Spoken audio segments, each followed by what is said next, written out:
சுஜா சமையலோட வீட்டு முறை தயாரிப்புகள் முழு கருப்பு உளுந்தில் பண்ண கருப்பு உளுந்தங்களி மாவு, 40 வகையான பொருட்கள் சேர்த்து பண்ண சத்து மாவு, எல்லா வகையான குழம்புக்கும் யூஸ் பண்ணுற மாதிரி குழம்பு மிளகாய்த்தூள், 60 வகையான மூலிகை சேர்த்து பண்ண homemade herbal hair oil, Kerala ட்ரெடிஷ்னலான மன்சிஸ்த் ஆயில், குங்குமாதி தைலம், மூலிகை குளியல் பொடி, மூலிகை சீயக்காய் தூள், குழந்தைகளுக்கு மசாஜ் பண்ணி குளிப்பாட்டுறதுக்காக கேரட் பீட்ரூட் ஆயில், மூட்டு வலி தைலம், இது போக இட்லி பொடி, பருப்பு பொடி, முருங்கைக்கீரை பொடி, கருவேப்பிலை பொடி, முருங்கைக்கீரை சூப் பவுடர்னு நிறைய ப்ராடக்ட்ஸ் இருக்குது. இந்த ப்ராடக்ட்ஸ் உங்களுக்கு வேணும்னா ஸ்க்ரீனில் தெரிகிற இந்த நம்பருக்கு வாட்ஸ்அப். அனைவருக்கும் வணக்கம். பொதுவாக நம்ம கோவில்களுக்கு அடிக்கடி எதுக்காக போகிறோம் அப்படின்னா, கோவிலுக்கு போயிட்டு வரும்போது நம்மளுடைய மனசு வந்துட்டு ரொம்ப நிறைவாகவும் ரொம்ப அமைதியாகவும் இருக்கும். நமக்கு எவ்வளோ பிரச்சனை இருந்தாலும் அதை ஆண்டவன் காலடியில் நம்ம வைக்கும்போது அது எல்லாமே சீக்கிரமாக சரியாயிடும் அப்படிங்கிற ஒரு நல்ல தன்னம்பிக்கை நமக்கு கிடைக்கும். கோவிலுக்குள்ளே நாம் நுழையும் போதே அங்கே இருக்கக்கூடிய ஒரு தெய்வீகமான வாசனை, ஒரு பாசிட்டிவான வைப்ரேஷன், இது எல்லாமே நமக்கு மன நிறைவை தரும். இந்த ஒரு பாசிட்டிவான வைப்ரேஷனை நம்ம வீட்டுக்குள்ளேயும் நம்ம சின்ன சின்ன விஷயங்கள் செய்கிறது மூலமாக நம்மளால் ஏற்படுத்த முடியும். வாசலில் சின்ன சின்னதாக அழகாக கோலம் போடுறது, உருளியில் பூ அலங்காரம் பண்ணுறது, சுவாமிக்கு தீப தூபம் ஏற்றி வழிபடுறது, சாம்பிராணி ஊதுபத்தி இதெல்லாம் நம்ம ஏற்றி வழிபடுறது, காலையில் எழுந்த உடனே நிறைய பக்தி பாடல்கள் கேட்குறது, வீட்டை எப்போவுமே ரொம்ப சுத்தமாக பராமரிக்கிறது, இது எல்லாமே நமக்கு ஒரு நல்ல பாசிட்டிவ் வைப்ரேஷனை கொடுக்கும்.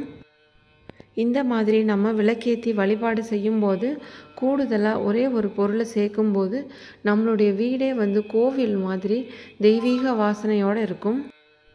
அது என்ன பொருள் அப்படின்னா விளக்கு பொடி அல்லது பூஜை பொடி அப்படின்னு சொல்லுவாங்க.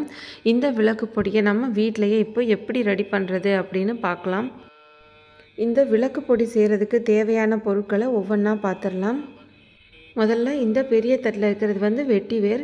இதை நல்லா குட்டி குட்டி பீசஸாக நீங்கள் கட் பண்ணி வச்சுருங்க. அடுத்ததாக 1 டீஸ்பூன் அளவுக்கு சோம்பு, அடுத்ததாக பட்டை, இதெல்லாம் நம்ம சமையலுக்கு நார்மலாக யூஸ் பண்ணுறது தான். அடுத்ததாக ஒரு 20 கிராம்பு, 20 ஏலக்காய் எடுத்திருக்கேன். அடுத்து பார்த்திங்கன்னா இது ஜவ்வாது பவுடருங்க. இது கஸ்தூரி மஞ்சள் பவுடர், இது பச்சை கற்பூரம், இது சந்தன பவுடர். இது எல்லாத்தையும் இப்போ நம்ம மிக்சியில் சேர்த்து அரைச்சிக்கலாம். இது எல்லாமே பொதுவாக நம்ம வீட்டில் இருக்கக்கூடிய பொருட்கள் தான். இப்போது ஜவ்வாது மட்டும் எவ்வளோ போடுறது அப்படின்னு காமிச்சிடுறேன். சும்மா நீங்கள் கொஞ்சமாக போட்டாலே போதுங்க, நல்ல வாசனையாக இருக்கும். இப்போ இதை நான் மிக்சி ஜாரில் சேர்த்துருக்கேன். நல்லா நைஸாக அரைச்சிக்கோங்க. இப்போ பாருங்கள், அரைச்சி எடுத்தாச்சு. இந்த வெட்டிவேர் ரொம்ப நைஸாலாம் அரைப்படாது, இந்த மாதிரி தான் இருக்கும். இந்த அளவுக்கு இருந்தாலே போதுங்க. இந்த அளவுக்கு நீங்கள் இதை அரைச்சி எடுத்துக்கோங்க. இதை ஒரு பாக்ஸில் போட்டு நீங்கள் ஸ்டோர் பண்ணி எடுத்து வச்சுக்கோங்க. ஒரு டப்பாவில் போட்டு மூடி வச்சிட்டிங்கன்னா நல்ல வாசனையோடு அப்படியே இருக்கும். ஒவ்வொரு வாட்டி விளக்கேற்றும் போதும் நீங்கள் ஒரு 1/4 டீஸ்பூன் அளவுக்கு போட்டாலே போதும், வீடு அவ்வளோ வாசனையாக இருக்கும். இந்த விளக்கு பொடியை நீங்கள் நிலவாசலில் ஏற்றுற விளக்குலேருந்து சுவாமி மாடத்தில் ஏற்றுற விளக்கு வரைக்கும் எல்லா விளக்குக்குமே நீங்கள் யூஸ் பண்ணிக்கலாம். இந்த விளக்கு பொடியை விளக்கேற்றுறதுக்கு மட்டும் இல்லாமல் நம்ம பூஜை பாத்திரங்கள், சாமி படங்கள்லாம் சுத்தம் பண்ணிவிட்டு மஞ்சள் குங்குமம் பொட்டு வைப்போம்ல, அப்போது நீங்கள் இந்த விளக்கு பொடியில் பன்னீர் ஊற்றி நல்லா மிக்ஸ் பண்ணிவிட்டு அந்த பொட்டு வைக்கிறதுக்கும் நீங்கள் பயன்படுத்திக்கலாம். அடுத்து பார்த்திங்கன்னா உருளியில் பூ அலங்காரம் பண்ணும்போது நம்ம அதுக்கு ஊற்றக்கூடிய தண்ணியை வெறுமனே நம்ம தண்ணி ஊற்ற மாட்டோம். அந்த தண்ணியில் மஞ்சள், கற்பூரம், ஏலக்காய் இது மாதிரி கொஞ்சம் ஏதாவது சேர்த்துட்டு தான் அதுக்கப்புறம் நம்ம பூ அலங்காரம் பண்ணுவோம். அதுக்குமே நீங்கள் இந்த பொடியை ஒரு 1/4 டீஸ்பூன் சேர்த்தாலே போதும்.